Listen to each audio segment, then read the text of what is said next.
Assalamualaikum warahmatullahi wabarakatuh. Saya Yadi Rahmaniyah, NIM 2119146 dari kelompok 6 akan menjelaskan tentang masa kekuasaan Daulah Abbasiyah. Masa kekuasaan Daulah Abbasiyah.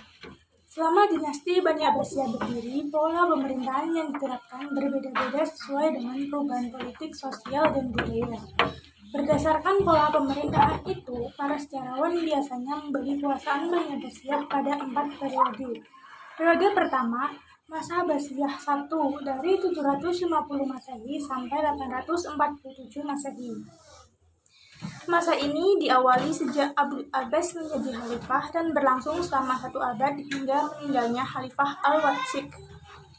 Periode ini dianggap sebagai zaman keemasan bagi Abbasiyah. Hal ini disebabkan karena keberhasilannya memperluas wilayah kekuasaan. Wilayah kekuasaannya membentang dari Laut Atlantik hingga Sungai Indus dan dari Laut Kaspia hingga ke Sungai Nil. Pada masa ini ada 10 orang khalifah yang cukup berprestasi dalam menyebarkan Islam.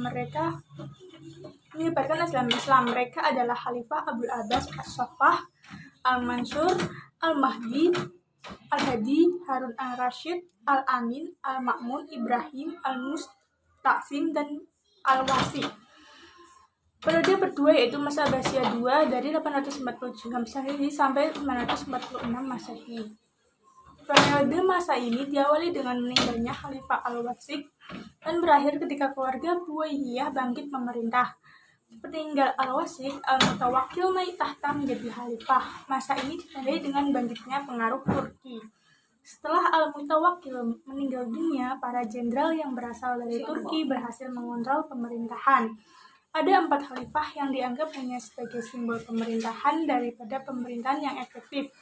Keempat pemerintahan itu adalah Al-Muntasir, Al-Musta'in, Al-Muqtas, dan Al-Muhtadi.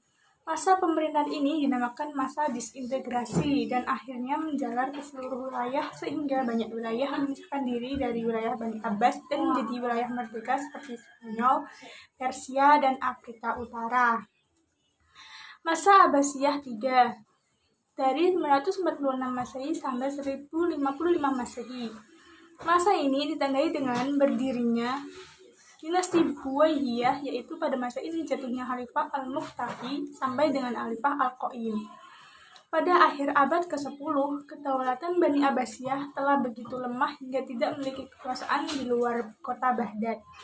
Kekuasaan Bani Abbasiyah berhasil dipecah menjadi dinasti Buwaihiyah di Persia, dinasti Samaniyah di Khurasan, dinasti Hamdaniyah di Suriah, dinasti Umayyah di Spanyol, dinasti Fatimiyah di Mesir, dan dinasti Ghaznawi di Afghanistan. Periode keempat masa Abbasiyah 4 dari 1055 Masehi sampai 1258 Masehi. Masa ini ditandai dengan ketika kaum Seljuk menguasai dan mengambil alih pemerintahan Abbasiyah. Masa Seljuk berakhir pada tahun 1258 Masehi, yaitu ketika tentara Mongol menyerang serta menaklukkan Baghdad dan hampir seluruh dunia Islam, terutama bagian timur. Sekian dari saya, terima kasih. Wassalamualaikum warahmatullahi wabarakatuh.